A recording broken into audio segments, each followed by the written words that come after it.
This one, I know this one's working because I can see the levels. Don't know why my other mic is not wanting to work, but let's see. Yep, alrighty, I'm live. And this is the tech show here on my channel.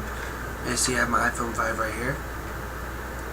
I currently have the Keynote live stream up on my computer here, my MacBook, which I'm also streaming this from as well. So if I'm looking off to the left here, it's because the live stream is over here. My webcam's here, a bunch of hooply dooply stuff. So let's see.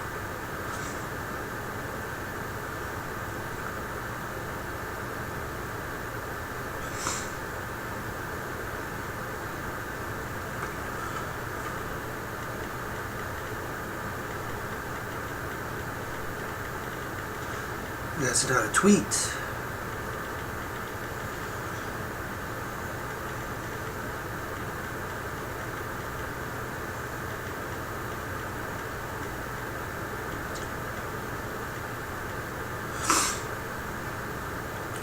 Okay, so guys, what I'm going to do now is I'm going to switch over to here so you guys can see what I'm seeing as well.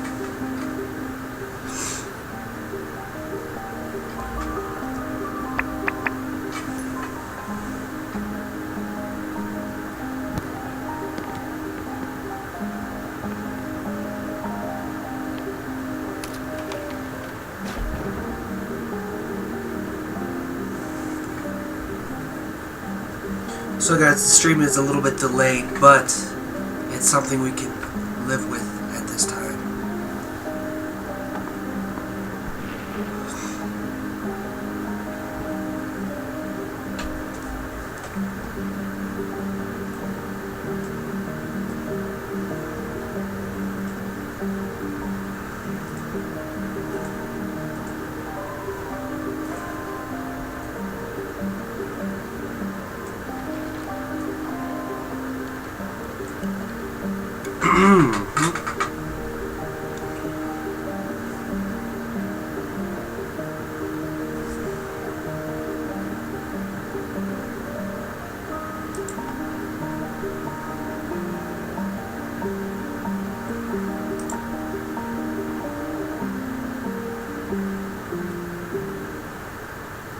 So guys, there it begins. Little intro thingy there.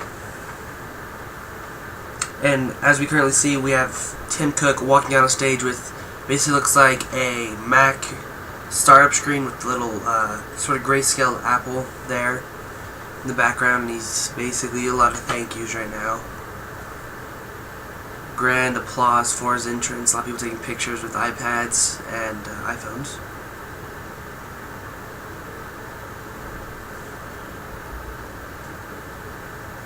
I'm gonna plug in my MacBook so I don't die.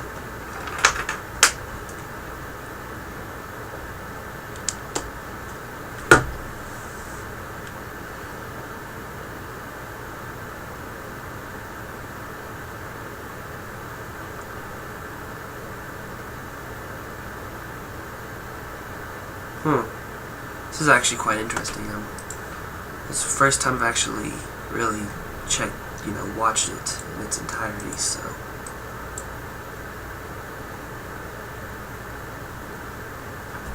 So what I'm going to do now is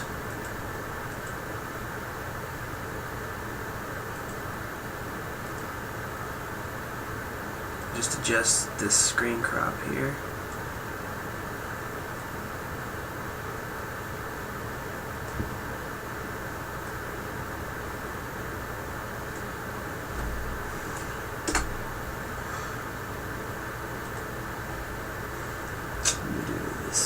Quick.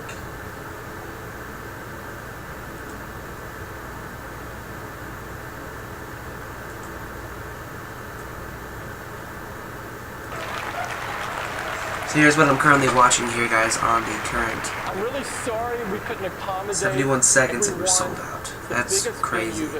It's a quite a large scale. Selling out of a conference like of this scale is quite amazing. With a few updates, beginning with Apple Retail. Of course, our retail stores are the best place to discover and explore our products.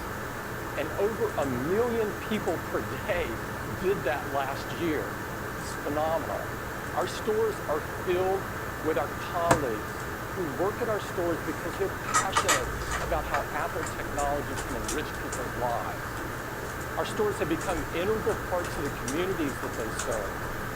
Tens of thousands of school kids pick their local Apple store as the destination for their annual field trip. And millions of if you guys have any questions on anything, you know, ask them. If, like, my opinions on what I'd like to see, or anything like that. So. We now have 407 stores around the world. We're operating in 14 countries. And we've recently opened this beautiful store in Berlin. Ooh. It is really awesome. That's cool. It's in a 100-year-old building.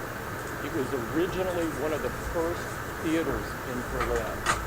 We painstakingly honored the history of the building by restoring the facade and the original theater and added some classic Apple touches along the way. The theater is integral to the building, but separate from the store, and will be hosting many events throughout the year. Life cam, and then bang. And we were so excited about this. Alright guys, so as you guys can see here, and I'd like to run it for you this I've set this side by side so you guys can get these here. Okay, yeah, I still got stuff going.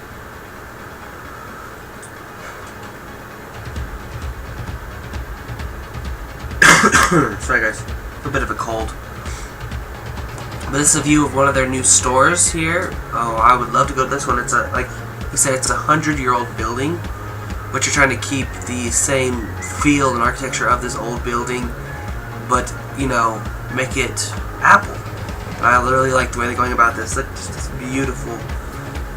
Just beautiful. This is their grand opening, and it looks amazing. I would love to see that. I'd love to go there someday. So, let's see here. You know, it's just really, really cool. I really would. I like this. I like this a lot. People getting high fives when buying their new stuff from this store in Berlin. People trying out the new iPhone 5s that I have here. One thing, I want to go over some of the little things I think White and might not make an appearance today, which will include a new iPhone. I don't think a new iPhone would make an appearance today, nor would a new iPad, or I don't think any of the mobile devices will get an refresh or upgrade this year, but I think that a lot of hardware will, such as the new computers and stuff like that. So, let's see. And we also have some pretty great digital stores. And I know this is incredibly important to those of you in the audience. The App Store celebrates its 5th birthday next month. Wow, 5 years. That's pretty impressive. The App Store existed before, and it has fundamentally changed the world. Customers love the buying experience, and they love your incredible apps. And they've now downloaded 50 billion apps. 50 billion. This is phenomenal. That's crazy. That's a lot of zeros and a truly staggering number for less than 5 years. Thanks to you, we now. So here's my question: do any of you guys have an Apple device, iMac, MacBook, iPhone, iPod, iPad? If you do, leave them, in the comments below. If you guys are watching this after, which I know some of you guys probably are. That's still a few hundred from those other guys. And we have 575 million accounts. Most of these accounts have credit cards and one-click buying, so it's simple and elegant to buy your apps. I can't wait to see. Can't wait to get iOS 7. That's one thing I can't wait to see and use. Because I can't wait for a refresh for the mobile, things. To announce mobile that we have now paid devices and stuff. $10 billion. Wow. That's a lot of money. A lot of money. And the momentum is incredible. We paid out $5 billion of that just in the last year. Now, to put that in context, wow, that's 3 times more than all other platforms combined. I don't know, I just like the way Apple does their stuff. I like it a lot. It's clean, elegant, One of the things simple. we It's love not very about the complicated. App Store It's there. It's is that it levels the everyone playing can field use it. between large developers and small Let's developers. see here. Ron Conway said it very nicely. The App Store and the iOS ecosystem give budding developers with great ideas the best chance for success. This morning, I'd like to introduce you to Anki. Anki is using the iOS platform to create an entirely new category of experiences. They're launching their company for the first time on stage today. They're using iOS devices and the iOS platform to bring artificial intelligence and robotics into our daily lives. I'd like to introduce Boris Softman, CEO and co-founder of Anki, to tell us about his company and their very first new product. Boris? Wow, they're actually having a developer launch on stage there at their keynote. That is impressive. We started Anki while working on our PhDs in robotics at Carnegie Mellon University. We work on everything from machine learning to walk-in robots to autonomous vehicles. With the help of iOS devices, we are bringing these robotics and artificial intelligence technologies out of the lab and into people's lives. And we're starting by reinventing the way people play.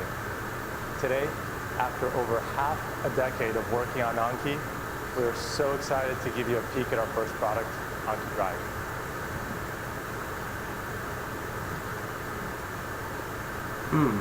So they've brought out like a track-looking thing here.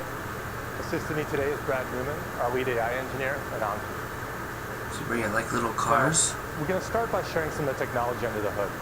As we have these cars go through a few formations, realize that each of them is completely driving themselves. And our app is coordinating the entire experience over Bluetooth Low Energy. The cars can control their speed and they steer around the track by doing the same computations your brain does when you drive. They sense where they're located and they react to their surroundings, all in real time.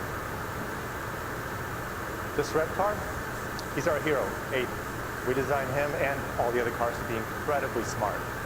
500 times per second, they're running logic to sense the track, their position on it, adjusting their steering and speed, and communicating back and forth with our AI. It's quite impressive. Yes, I'll really let impressive. Aiden join his friends and tell them to hit the gas. Watch this.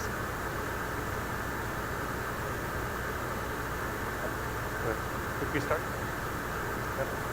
1 second. Yep. Go ahead.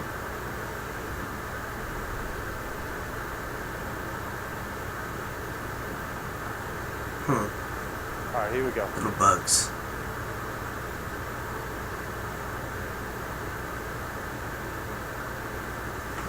You know, bugs come, bugs go. All right, now we're good to go. Yep.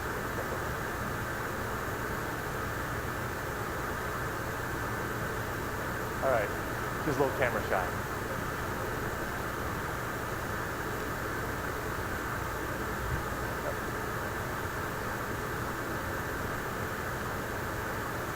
And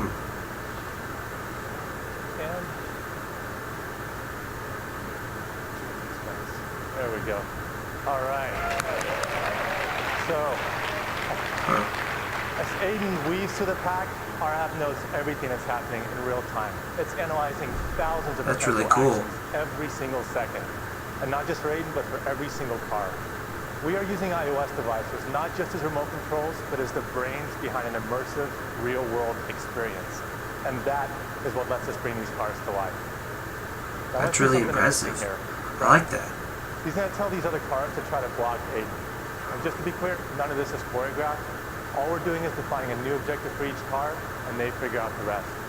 Here, Aiden, he's using the exact same logic he was using before, sensing where he is and reacting to the other cars as he works for an opening. Except now, these other guys are on a mission to try to block him. That's pretty funny. That is pretty funny. I like that. Luckily, Aiden is equipped to handle any situation. Weapons enabled.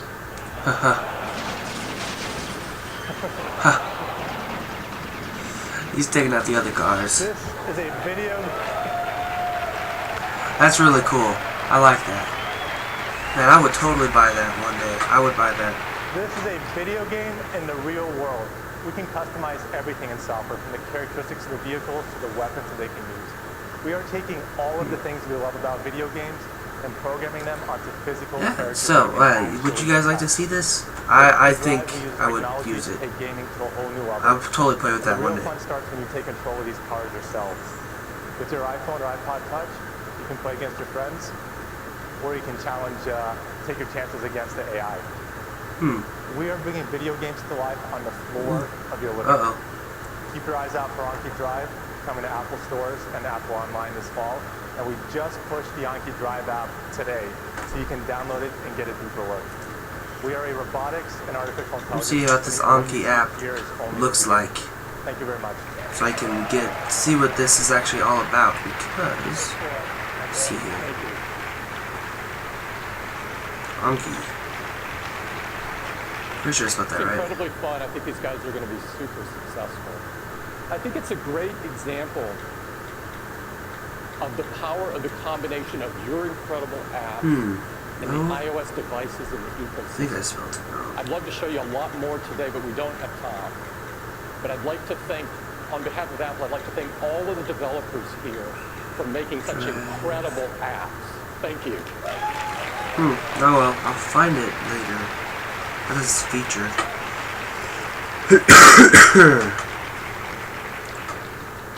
Next, I'd like to talk about the Mac. Yes, this is what I've really wanted. This is what I wanted to see mainly. 72 million.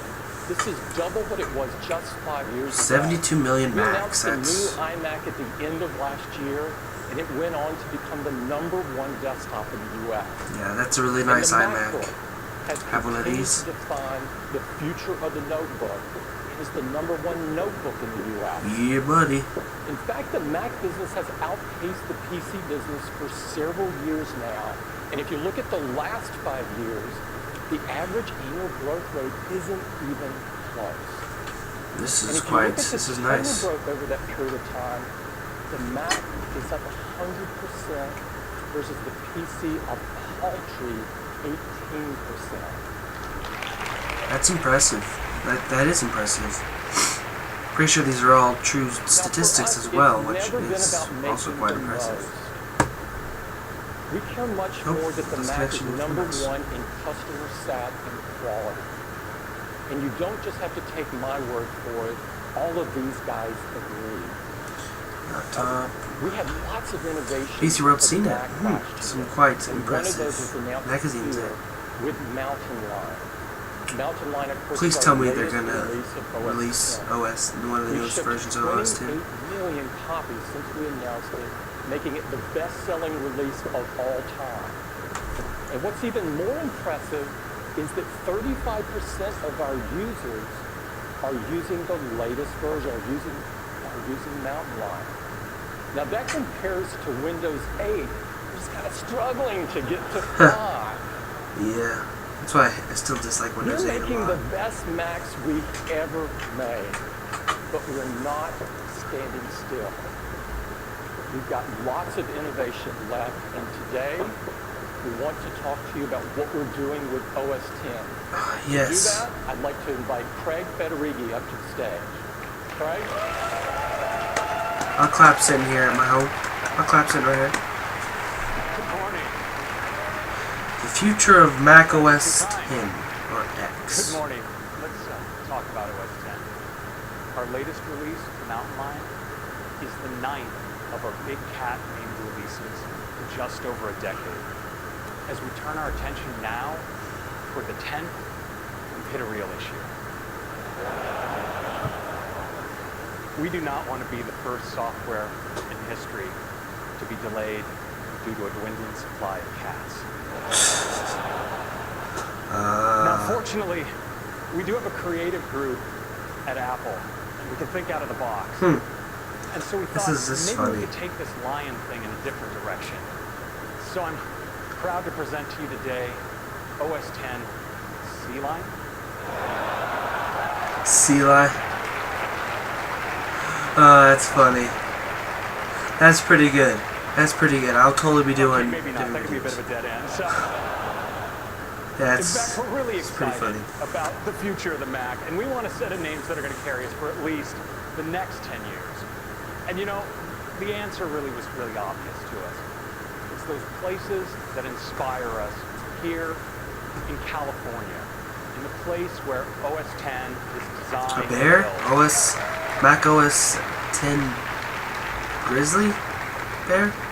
So for our first California-themed release, we went just outside our backyard, just off the coast, to a place with some of the biggest waves and most extreme surfing in all of North America. Mavericks. OS 10 Mavericks. That's a good name. OS 10 Mavericks. I like that. Mac OS 10 Mavericks. Now, Mavericks is a release with deep technology focused on extending battery life and providing And I want to know when this comes out so I can buy it. great new apps and enhancements for every Mac user, and some features that we think are going to really appeal to our power users. And I want to talk about just 3 of them right now, starting with Finder tabs. Finder tabs. We're changing Finder.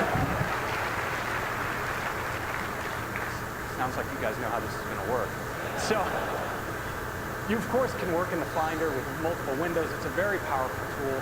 But now you can draw all those windows together in tabs. Yeah. And each tab That's can going to have make it a its own lot simpler location, to have its a own ton of different keyboard. Finder It's really windows powerful, on so your you can actually drag desktop. contents and hover across tabs. And of course, now that we have tabs in the Finder, it's also a great app to take full screen. Next, tagging. Tagging. Yes. We're bringing tagging to the Mac. So now, when you save a document, in addition to providing its location, Okay, I see. you can tag it. And when So you do, make it it'll specifics. appear right Yeah, on the alright. sidebar. Yeah, I like that. In I fact, like you can that. tag things wherever they are, whether they're in iCloud or on a local file share, and all those will be brought together. That's nice. here That is really In nice. Finder. And tags are great for really powerful search as So well. you add tags to find certain Next. things. That's even Yeah. better.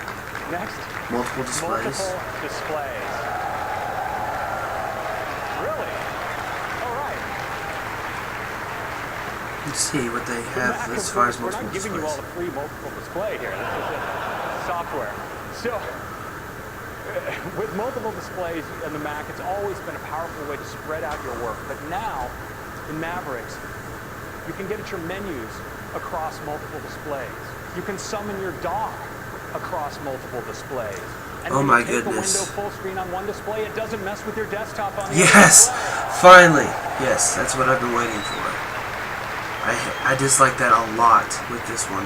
When the thing would go full screen and And I you really mess up love the this other when one. you pan your spaces, you can do it independently on Oh each my of your goodness. displays. That is great. I've been waiting for that. It's really useful. Finally, Use that. if you have an AirPlay connected HD TV, it acts as a full power separate display as well. And I'd like to show all of this to you now. Yes, they have a demo of it. Finally, I get to see something interesting here. All right, let's take our first look here at Mavericks, and we're going to start with the Finder. So, this Finder environment, I got a lot going on, a lot of windows, a lot of different locations. I'm going to go up here to the window menu, and let's merge all my windows. Just like that, they hop into a set of tabs. Now, of course, these tabs have different locations, different view settings for each of those locations. Creating a tab is just as easy as you'd expect. Just click plus, I can select another location, an AirDrop, maybe another for this work file share, going right here. And now that I have multiple tabs, it's a really great way to actually work and copy documents. If I want to copy this field report, I can just hover over the AirDrop tab, drop it, just like that, really nice. And, of course, I can now take the Finder full screen. Nice. Next, let's take a look at tagging. This is really cool. So as I go to save a document, you notice I can give it a name, like let's say Project Plan. And in addition to its location, in this case I'm going to save it in iCloud, I can also give it a tag. And any of the tags I've made up, so I'm going to call this document important. It's pretty important to me. We'll go here into the Finder, and you see in the Finder sidebar, I have an important tag, and I see all these documents. They're from different locations, different applications, all drawn together in sidebar. We have other tags that do things for things that are draft and in review. Now, of course, with tags, I can assign multiple tags to the same document. That's part of the power of tags. So I go here, and I'm going to say this one is also in review. And you notice as I assign that tag, it now appears in that location as well. And if I want to assign a totally new tag, I want to make up a tag on the fly, I can just type it right here. It's a website project I'm working on. It says create new tag website.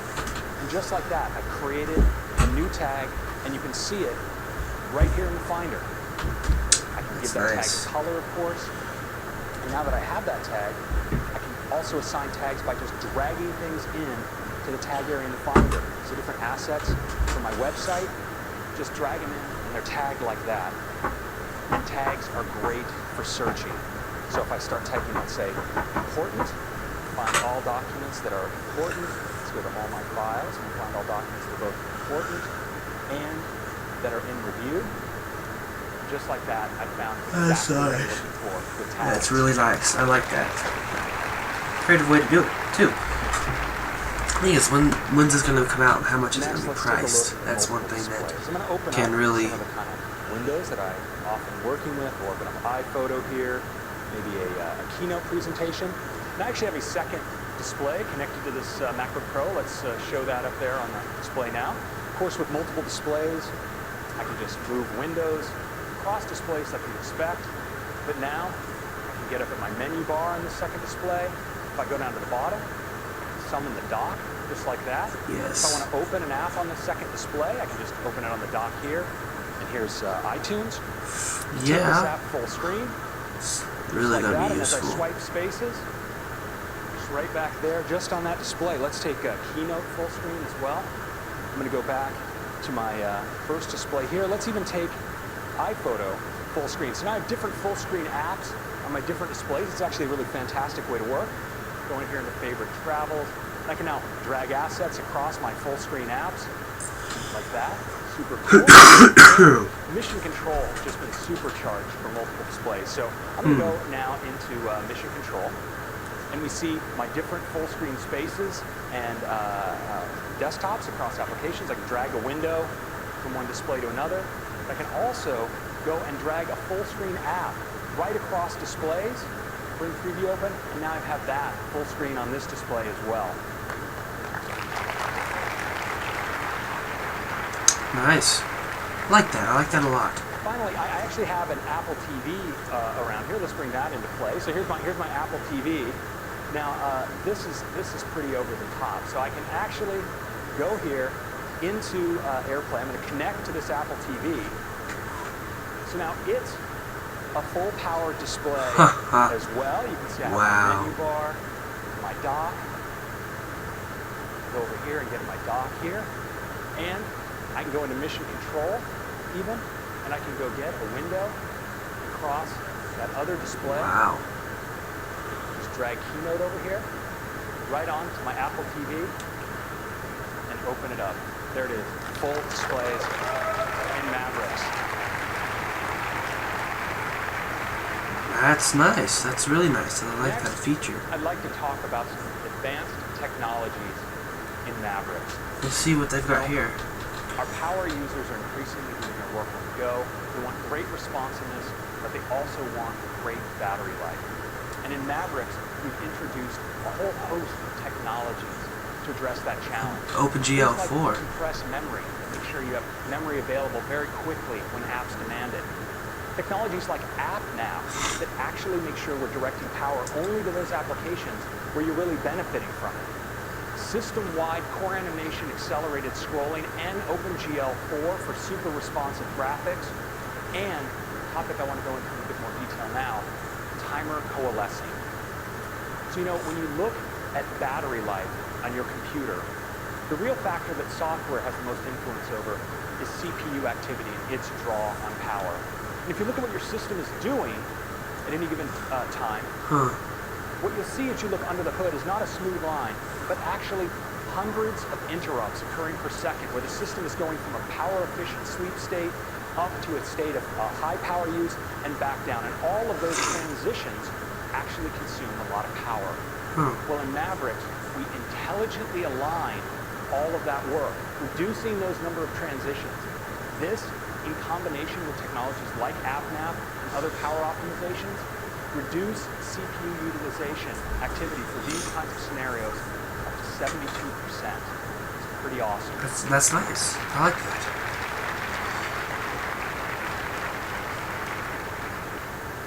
Next, let's talk about compressed memory. Nothing affects the performance of your Mac, the responsiveness more of a Mac that's under load, its ability to provide free memory to an app. Now, typically, when you look at your app runtime, all your memory isn't active. In fact, a subset of your memory is actively being used, and others is memory we have to keep around but isn't being used by the app. Well, now, if you open a document, your system is going to need to get free memory, and it does that in the past by writing those inactive bits of memory out to disk, and that's a slow process. Now, with compressed memory, we're able to rapidly compress the inactive memory, making free space available almost instantaneously to the application. This can have great effects on responsiveness of systems under load.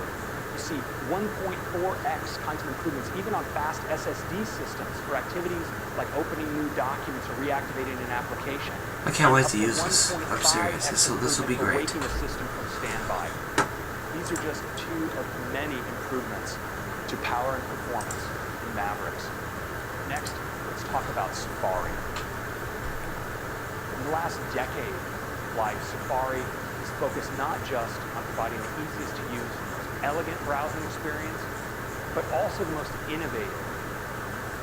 These are the kinds of innovations that Safari has brought. Private browsing, blocking of third-party cookies for privacy, making the web easier to read with features like reading lists, and the HTML5 audio and video tag, all Safari firsts. And the engine in Safari, WebKit, is used by over 1.5 billion devices. Well, in Mountain Lion, we're making Safari even better. We have a great... He said Mountain Lion when he meant Mavericks. From get at great sidebar where you have access to all of your bookmarks. You can browse right from your bookmarks. And in that sidebar, we also have reading list where now you can continuously scroll through your articles, moving from article to article without ever having to click. And a great new feature called shared links, where you see all of the links shared by people you're following on Twitter and LinkedIn. You can browse them right here.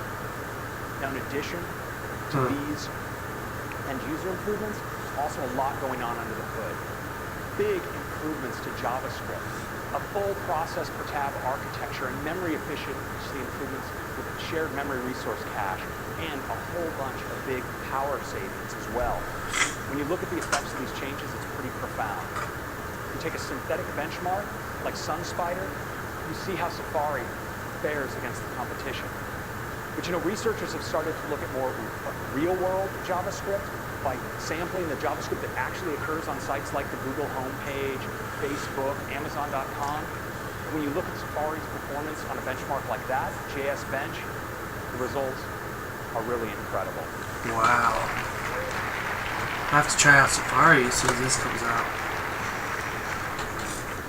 Safari is also awesome when it comes now to memory usage. Using way less memory than the other browsers, which means more memory for you to browse with more tabs and do more on your system. And when it comes to energy use, it's not even close. Safari uses way less energy than Chrome, and when you compare to Firefox, it's just kind of sad. So that's Safari. I'd love to give you a demo of some of our advanced technologies in Safari right now.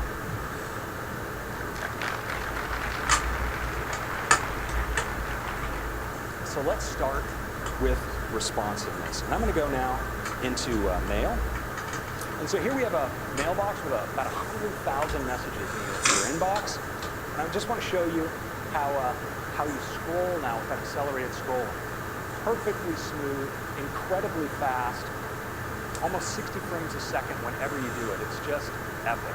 And when you look here at scrolling through a conversation, this is a conversation with 26 messages in it. Again, just super glassy smooth, super fast. It's really, really nice. Let's take a look at that Safari. In Safari, we've well guys, I've got to run. I know it and wasn't actually a very, very optimize long heavily show for web today. displays. So now it's just Oops, backing super back up. fast, I don't know what I'm going to be doing super now, smooth. so Well, let's take a look bouncing at around. yeah, there's a Sort of been fan active who's today, rolling some right there in the people cloud. are, so I'm a fan of this. So let's take a look at power usage. I have a power meter up here that's showing CPU activity in Safari, and you notice right now it's quite low. We're not doing anything. But let's go into a website that's going to use a lot of power. And you notice the power meter shoot right up because we're doing a lot of animation here, using a lot of CPU, and that's okay. That's what the CPU's for. It's doing something cool for me right here. But very often you'll have something like this happening in an ad off in the corner, look at this window up, and yet it's still draining your battery life. You don't even realize it.